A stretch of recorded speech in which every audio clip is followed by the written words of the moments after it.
এখন ব্যাটসম্যানকে সেঞ্চুরি করার জন্য আর মাত্র 1 রান দরকার। এবার বল চলে আসলো আর আউট। আর সেই সাথে চিকুর স্বপ্ন হয়ে গেল ওয়াশ আউট। চুপ করো বান্টি, বাজাবেন আমার মগজের ঘন্টি।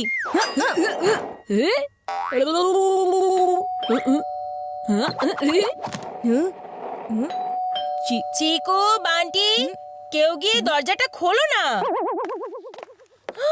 হোমওয়ার্ক বাদ দিয়ে টিভি দেখছো?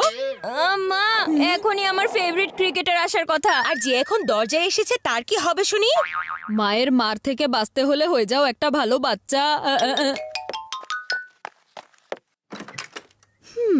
আরে গীতা আন্টি, আপনি আসুন না। গীতা আন্টি, ভেতরে আসুন।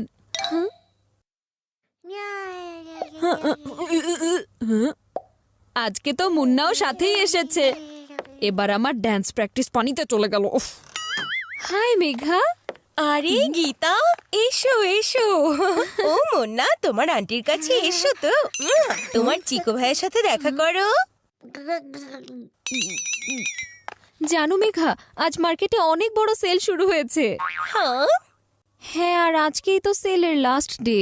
ওয়াও, কি বলছো? তাহলে চলো শপিং করতে যাই। আমি আসলেই যদি যেতে পারতাম, কিন্তু মুন্নার সাথে শপিং করা পসিবল না মেঘা। যদি মা আর আন্টি আউট হয়ে যায় তাহলে আমি শান্তিতে ক্রিকেট ম্যাচ দেখতে পারবো, আর মুন্নাকে বান্টি সামলে নিবে। মা যদি শপিং এর জন্য চলে যায় তাহলে আমার ড্যান্স প্র্যাকটিসে কোনো বাধা পড়বে না। এই মুন্নাকে তো চিকু সামলে নেবে। আন্টি, এত চিন্তার কি আছে? আপনি মায়ের সাথে শপিং করতে চলে যান না। আর মুন্নাকে আমরা দুজনই সামলে নিব।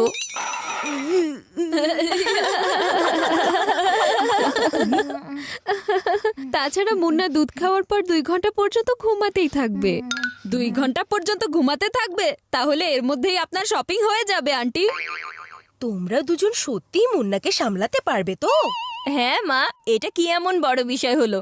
আমি যেখানেই বান্টিকে সামলাতে পারি, তাহলে এই বেবিকে সামলানো কি এমন বড় বিষয় বলো?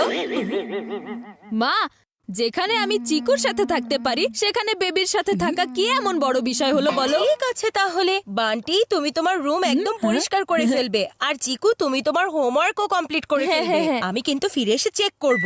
ভালোই হয়েছে মুন্না ঘুমিয়ে পড়েছে। এখন আমরা অন্তত শান্তিতে শপিং করতে পারবো। বাই বান্টি বাবা। অনেক অনেক শপিং করবেন। Bye bye. Yes, speaker on. আর আমার ম্যাচ অন।